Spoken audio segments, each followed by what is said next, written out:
So the market used to work. Um, it still does a little bit, but the stock market used to work as a mutual psychological game, where if news happened about something bad, then the market would go down but a company would go down because people would sell, not so much because of the actual value, but because of the next guy who'd sell, and the next guy's gonna sell. So nobody wants to be last guy holding the bag. But nowadays, first of all, you have inflation, and the market is priced in dollars. So dollars are less valuable. So that means dollar amount to for the that means the dollars for the same value of the stock. That means that the price goes up. That's inflation. So inflation doesn't just affect goods. It also affects securities and equities.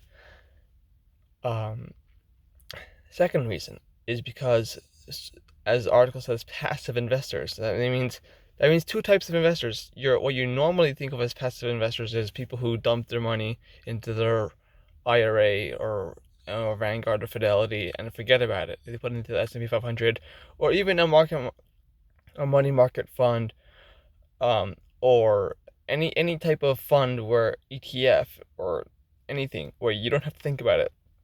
I mean, I would say even if you have a money manager, an active money manager, that guy is still not day trading for you every single news article. He's not your Warren Buffett. He's trying to be your Warren Buffett, but he isn't actually Warren Buffett. He's still using systems and automatic stuff, and he's still doing some passive investing. And that means once you're doing passive investing in general, so all those people grouped together, you're still um you're just dumping as more money goes into the system, whether inflation or people are making money, people are saving money. That just adds to the dog pile of the stock market. That's why it's just that smooths out the volatility, but it also just makes the market make less sense because people aren't aren't efficient using making the market doing what it does best, in its natural state, which is being efficient, which means when things are arbitrage and selling, buying and selling, it's not market efficiencies, but arbitraging market inefficiencies, which makes them disappear when you buy and sell things that are mispriced, so that the price corrects itself. Something is too high, people sell it, and that makes the price go down back to where it should be, right? That's arbitraging market inefficiencies out. Um, and lastly, so that's passive investing, and also I mentioned briefly in passive investing is the money managers or the systems.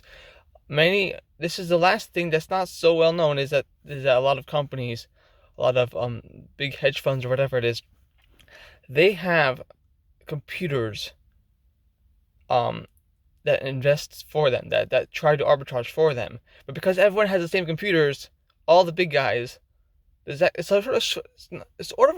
almost a conspiracy theory, and there's like novels built off of this, where like stuff where cataclysmic things happen because of this computer.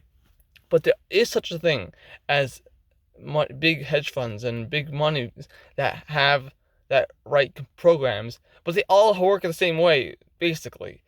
So if stuff happens, if news happens, or if enough money shifts to one direction or another direction, they all execute the same way, in theory, from what I understand. So that does the same thing. That's effectively being. If everybody is doing the same thing, then that's almost passive. If in order for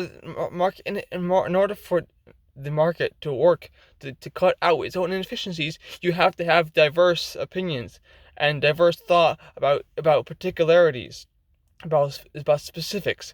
If everybody's doing the same thing on because of a grand scale algorithm that smooths out stuff, that makes them, if the market moves as a monolith, then that makes the market inefficient. Um, Even though you're working through a computer, if everyone's doing the same thing, that I mean that can make the market volatile, but it also means the market doesn't make any sense. This is about 5 minutes, and hopefully that wasn't too complicated, and hopefully that explained it was interesting and about what the article was supposed to say.